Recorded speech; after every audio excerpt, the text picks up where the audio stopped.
आखिरकार बाड़मेर जैसलमेर लोकसभा सीट को लेकर भाजपा हो या फिर कांग्रेस, दोनों ही पार्टियों को जिस बात का डर सता रहा था 26 मार्च को वही हुआ। यानी बाड़मेर जैसलमेर लोकसभा सीट से शिव के निर्दलीय विधायक रविंद्र सिंह भाटी निर्दलीय चुनाव लड़ेंगे।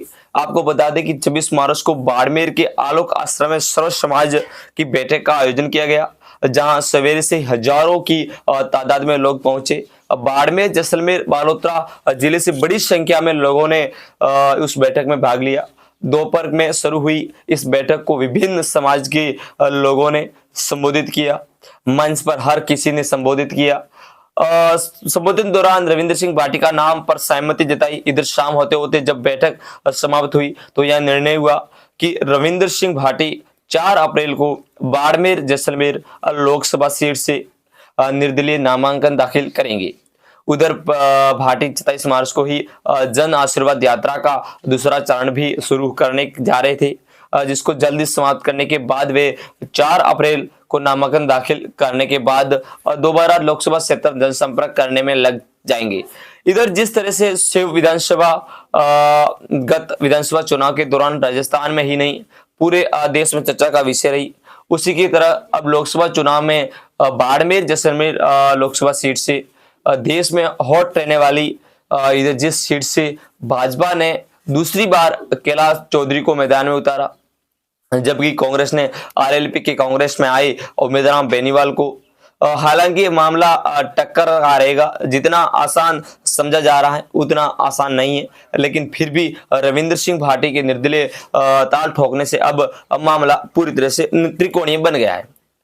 ऐसा नहीं है कि रविंद्र सिंह भाटी मनाने की कोशिश नहीं की। मुख्यमंत्री भजनलाल शर्मा ने 2 बार वार्ताओं की, लेकिन उसका नतीजा नहीं निकला। अब आखिरकार रविंद्र सिंह भाटी ने निर्दलीय चुनाव लड़ने का ऐलान कर दिया। इधर भाटी के निर्दलीय चुनाव लड़ने के ऐलान के साथ साथ ही राजनीतिक माहौल पूरी तरह से गर्मा गया है। पार्टी के समर्थकों ने खुशी है तो कांग्रेस और भाजपा के लिए अब मामला भारी हो गया है।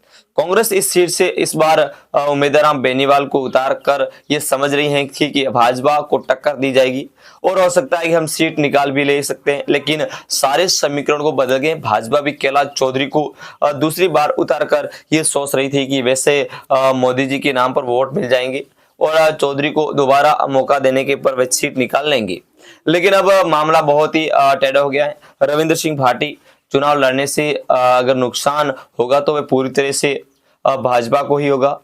आपको बता दें कि रविंद्र सिंह भाटी का ये तीसरा चुनाव होगा और तीसरा चुनाव ही वे निर्दलीय लड़ सक रहे हैं। इससे पहले जोधपुर यूनिवर्सिटी में अध्यक्ष का चुनाव लड़ा और वो निर्दलीय, जिसमें 65 सालों के इतिहास का रिकॉर्ड तोड़ दिया गया। यानी 65 सालों में वहां पर कोई निर्दलीय अध्यक्ष नहीं बना, लेकिन रविंद्र सिंह भाटी निर्दलीय यूनिवर्सिटी के अध्यक्ष बने।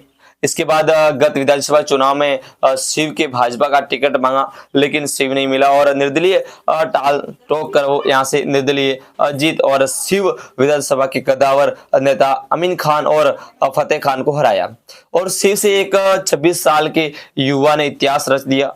अब भाटी का ये तीसरा निर्दलीय चुनाव होगा। बाड़मेर जैसलमेर लोकसभा सीट से लोकसभा का चुनाव और हालांकि निर्दलीय ताल ठोकना लोकसभा में बड़ा कदम है, लेकिन फिर भी देखना यह है कि समय समय के साथ साथ रविंद्र सिंह भाटी का पक्ष और कितना मजबूत से माहौल बनता है।